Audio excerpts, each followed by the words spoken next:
Bismillahirrahmanirrahim. Today we are looking for the limit function.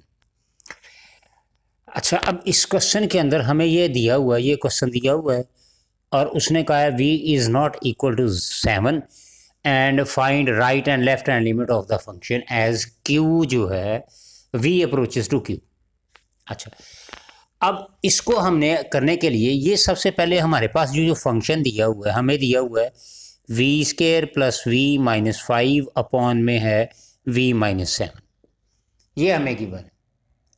अच्छा, अब इसकी दो कंडीशनें देखें ज़रा, बहुत ज़रूरी है. नंबर एक, अगर वी 7 पुट करते हैं तो 7 माइनस 7 ज़ीरो हो जाता है और समथिंग ओवर ज़ीरो तो होता है वो इन्फिनिटी होता है, इसलिए हम 7 अप्लाई नहीं कर सकते, डायरेक्ट अप्लाई नहीं कर सकते. नंबर वन कंडीशन है. सेकंड कंडीशन ये होती है कि मैं अगर डायरेक्ट सैमन जो है अगर मैं इसको पुट करूँ तो 0 ओवर 0 फॉर्म बन रही है. इसका मतलब मुझे कोई डिफरेंट मेथड जो है वो अडॉप्ट करना पड़ेगा. मैं यहाँ पे इसको डायरेक्ट सैमन नहीं अप्लाई कर सकता. तो 0 ओवर 0 फॉर्म जो है जब बनती है तो हमें कोई ना कोई दूसरा मेथड जो है वो अडॉप्ट करना पड़ता है, डायरेक्ट लिमिट अप्लाई नहीं करनी पड़ती. अच्छा, अब इसको करने के लिए ये जो न्यूमिनेटर की वैल्यू है v square plus v minus 5, इसकी मैं फैक्टराइजेशन कर लेता हूँ. इसकी फैक्टराइजेशन करेंगे तो ये 8v माइनस 7v माइनस 56, ये गालबन 56 है, 56 है, ये भी 56 है. तो यहाँ से हम कॉमन ले लेंगे, v प्लस 8 आ जाएगा, माइनस 7 ले लेंगे, v प्लस 8 आ जाएगा. तो ये v प्लस 8 आ जाएगा और v माइनस 7 आ जाएगा. तो ये मेरे पास फॉर्म आ जाएगी. ठीक है, अब यानी कि इसकी जगह हम क्या करेंगे, पहले हम इस पर लिमिट लगा दें. लिमिट, यहाँ पे limit q v approaches to, चूंकि v अप्रोच कर रही है, v approaches to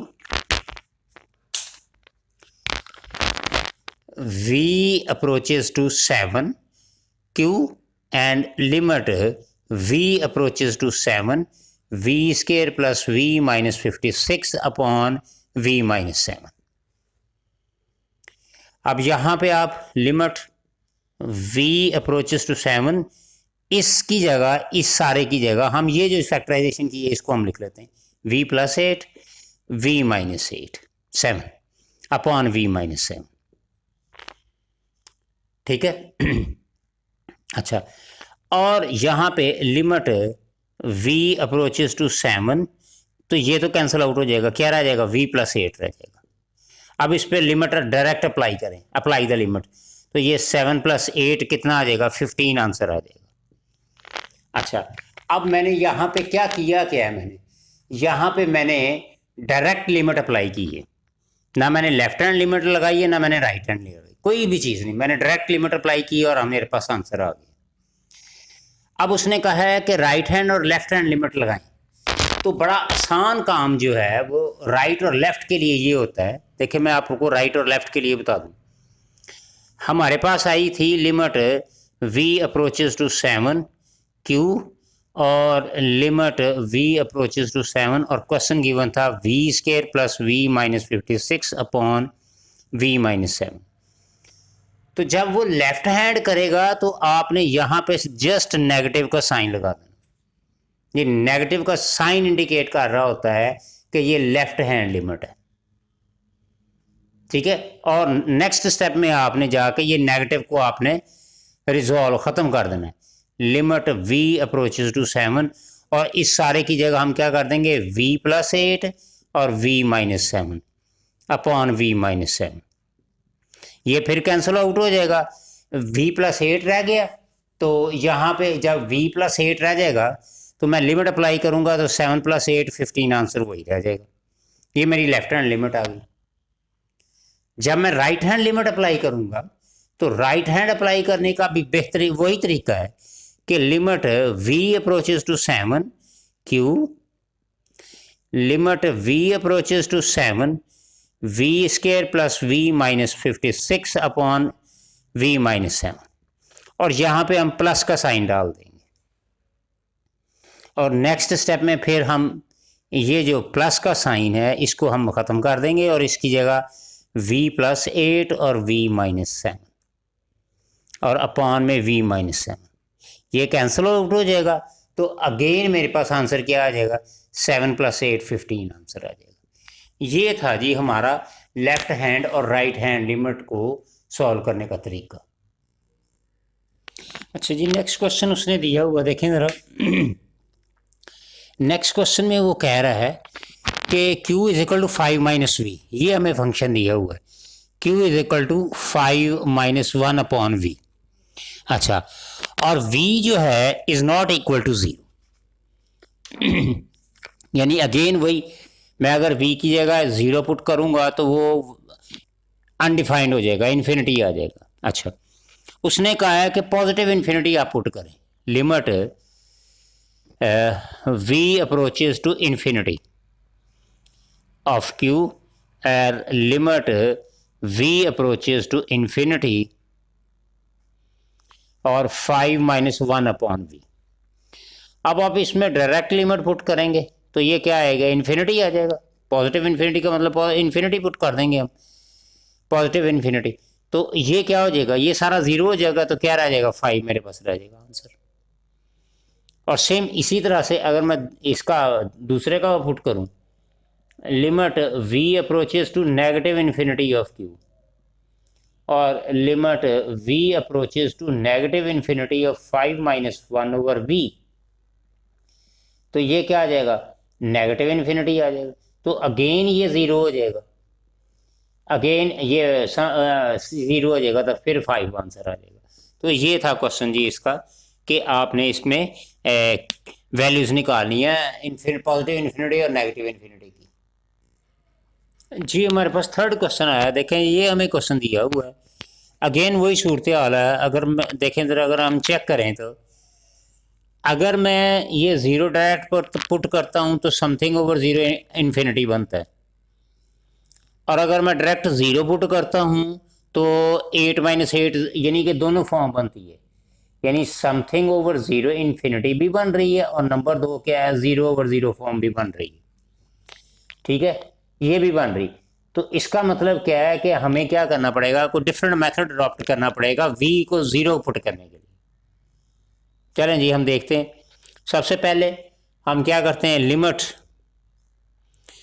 v approaches to 0 q, और यहाँ पे भी limit v approaches to 0 v+2 whole cube -8/v। अच्छा जी, अब अगर आप देखें तो ये जो 8 इसका क्यूब ओपन करें, लिमिट v अप्रोचेज टू 0 इसका क्यूब ओपन करें जी, v³ +3 × v² × 2 और फिर आएगा ये +3 × v × 2² और +2 होल क्यूब। ये मैंने क्यूब खोल दिया जी, इसका प्रॉपर क्यूब खोला है मैंने। ठीक है, तो लिमिट v अप्रोचेज टू 0 ये बन जाएगा v³, ये 6v² हो जाएगा, ये मेरे पास आ जाएगा 12v + 8 - 8, ये कैंसिल आउट हो जाएगा, अपॉन में v आ जाएगा। अब यहाँ पे limit v approaches to 0, v common ले ले यहाँ से, तो v² + 6v + 12 अपॉन में v, तो ये इससे कैंसिल आउट हो जाएगा। देखिए हमारा मकसद था डिनोमिनेटर ख़त्म करना, तो डिनोमिनेटर हमारा रिमूव हो गया। ठीक है, अब आप डायरेक्ट इसमें लिमिट अप्लाई करें। अब इसमें डायरेक्ट लिमिट अप्लाई करेंगे तो 0 + 0 + 12, तो आंसर क्या आ जाएगा, 12 आंसर आ जाएगा। तो ये था जी हमारा, जब लिमिट जो है वो 0 के बराबर आ जाए। नेक्स्ट इसी क्वेश्चन के अंदर अगर उसने पूछा हुआ है, इसी क्वेश्चन का जो बी पार्ट है उसमें पूछा हुआ है कि limit v approaches to 2q ये फाइंड करें। तो अब तो हमने वो निकाल लिया हुआ है कि limit v approaches to 0q और लिमिट v अप्रोचेज टू 0, और हमने फाइंड कर लिया 6v + 12, हमने तो ये फाइंड कर लिया। ये देखें आप ज़रा चेक करें, मैं आपको दिखाता हूँ, ये देखें ये हमने फाइंड कर लिया, ये हमने डिनोमिनेटर ख़त्म किया था, वही डायरेक्ट वैल्यू यहाँ पे मैंने पुट कर दी। तो अब आप इसमें क्या करेंगे, आप इसमें जस्ट टू वैल्यू पुट करनी है, सॉरी, तो टू वैल्यू इसमें पुट कर दें। तो 2 का स्क्वायर प्लस 6 इंटू 2 प्लस 12, तो ये कितना बन जाएगा, ये सारा 28 आंसर आ जाएगा। ठीक है जी, ये था हमारा एक छोटा सा क्वेश्चन जी। जी देखें, अब हमें यहाँ पे ये क्वेश्चन फंक्शन दिया हुआ है, उसने कहा है पहले नंबर पे find the limits v approaches to n, फिर उसने पाया है कि ये जो लिमिट है is equal to g n, क्या ये जी एन के लिमिट के बराबर है, और ये क्या ये कंटिन्यूस है। अब सारा काम करने से पहले मैं आपको सबसे पहले कंटिन्यूस और डिसकंटिन्यूस के बारे में थोड़ा सा मैं गाइड कर दूँ। अच्छा, कंटिन्यूस और डिसकंटिन्यूस के लिए ये बड़ा लाजमी है कि हमारे पास एक फंक्शन होना चाहिए। ठीक है। अच्छा, अब वो फंक्शन कैसा होना चाहिए, हमारे पास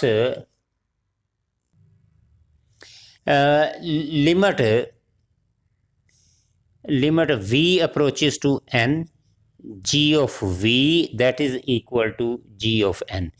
लेट्स सपोज कि ये मेरे पास एक फंक्शन, ये दो फंक्शन, एक ये फंक्शन है और एक ये दिया हुआ है।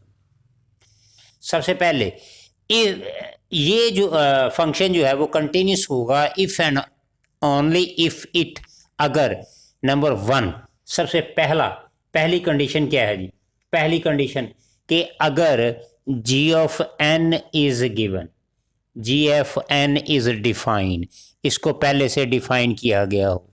Number 1, g of n is defined.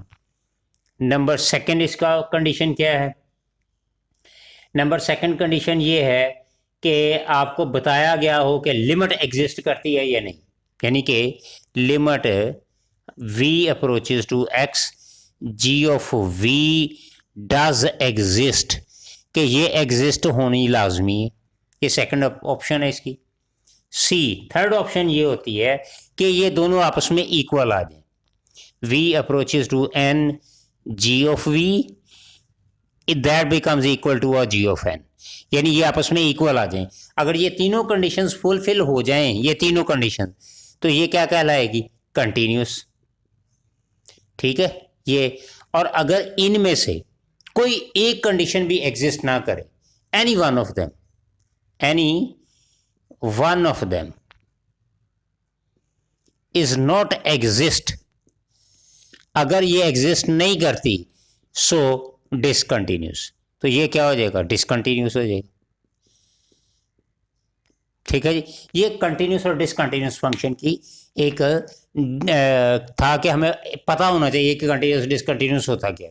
अब इसी से रिलेटेड हम क्वेश्चन देखते हैं कि हमें क्वेश्चन में क्या दिया हुआ है। ये क्वेश्चन दिया हुआ है, सबसे पहले देखें हमें ये क्वेश्चन में, इस क्वेश्चन के अंदर उसने पूछा हुआ है कि v अप्रोच कर सकता है n को, ये हमें q दिया हुआ है, q is equal to g of v और v square minus 5v minus 2। क्या v अप्रोच n को कर सकता है या नहीं, पहला हमने ये बताना है। तो हम यहाँ पे लिमिट क्या आएगा जी, v अप्रोचेस टू n जो उसने पूछा हुआ है q को, और limit v approaches to n, और यहाँ पे n square minus 5n minus 2। तो ये यहाँ पे हमारे पास है, यानी इसकी जगह आप v लिखेंगे, सॉरी, तो हम यहाँ पे इसकी जगह v लिखेंगे, ये आ जाएगा v square minus 5v minus 2, तो ये आ जाएगा। तो ये मेरा पहला क्वेश्चन जो है वो उसने पूछा, सिर्फ सिंपल पूछा हुआ है ए पार्ट के अंदर कि लिमिट एग्जिस्ट करवा सकते हैं, जैसा कि हमने कंटिन्यूस फंक्शन की डेफिनेशंस में पढ़ा हुआ है।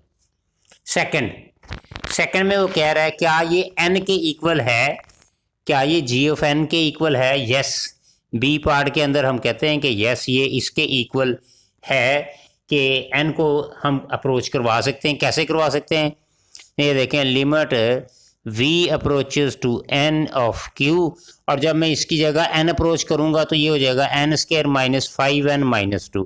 तो ये फंक्शन हमारे पास एग्जिस्ट हो रहा है। तीसरे नंबर पर पूछा उसने कि ये कंटिन्यूस है या नहीं है, बताओ कि ये कंटिन्यूस है या नहीं है? अगेन आंसर है यस। कैसे? देखो तीनों लिमिट्स तो हमारे पास आ गई, दो लिमिट्स तो आ गई हमारे पास।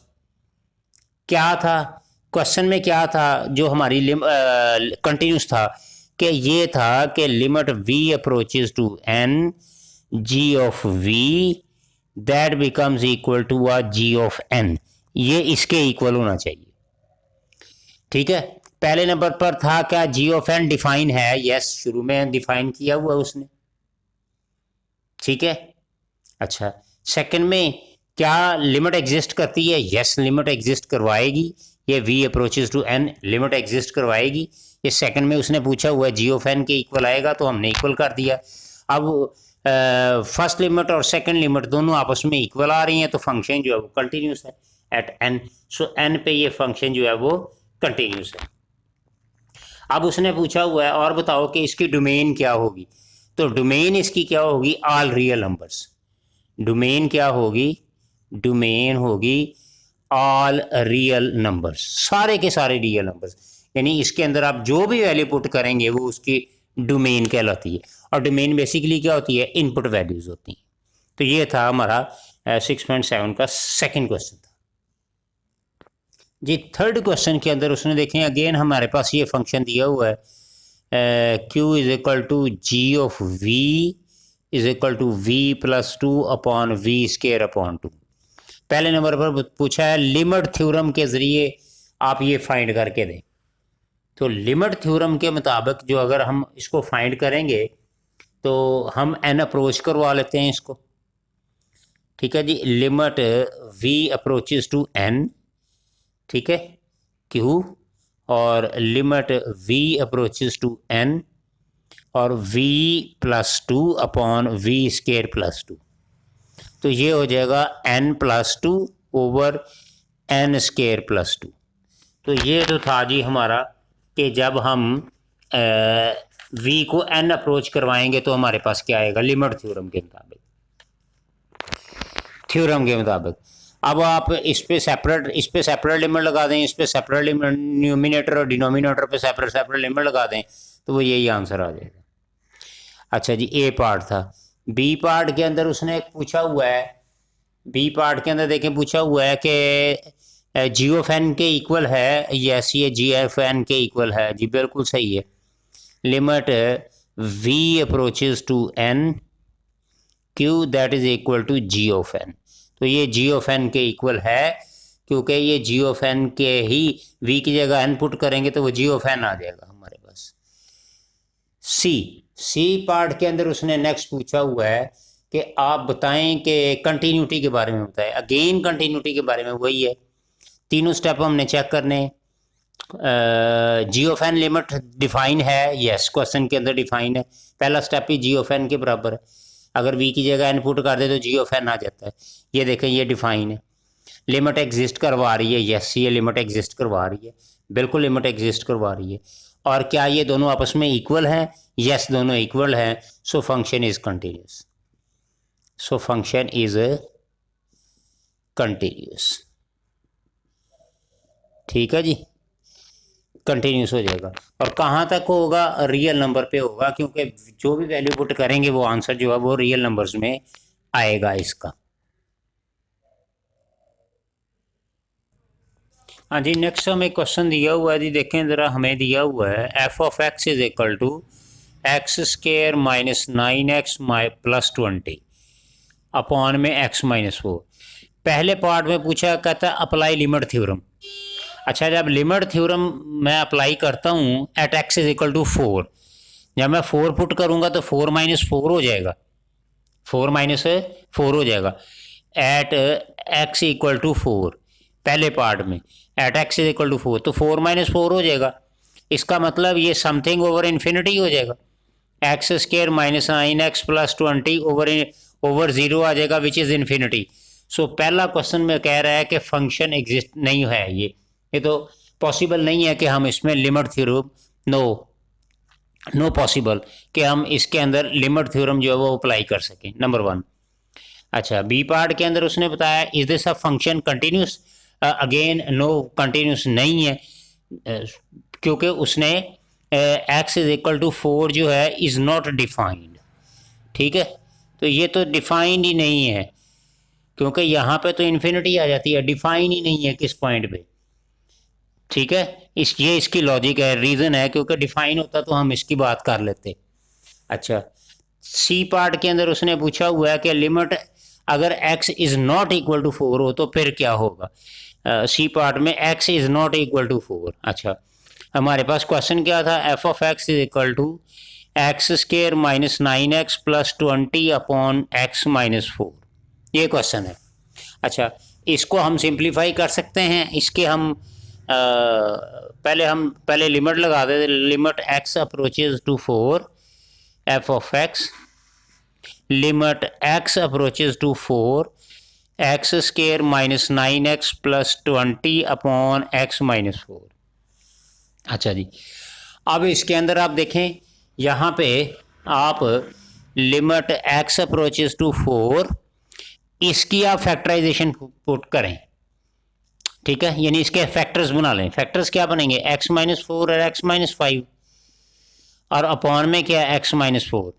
तो ये देखिए यहाँ से डिनोमिनेटर ख़त्म हो गया, मेरे पास क्या रह गया x माइनस 5। अब इसमें पुट कर दें आप, क्या आ जाएगा 4 माइनस 5, क्या आंसर आ जाएगा -1, मेरे पास आंसर आ गया, क्या आ गया -1, ठीक है। सो कंटिन्यूस है जी function at x is not equal to 4। तो ये था इसका जी क्वेश्चन हमारा।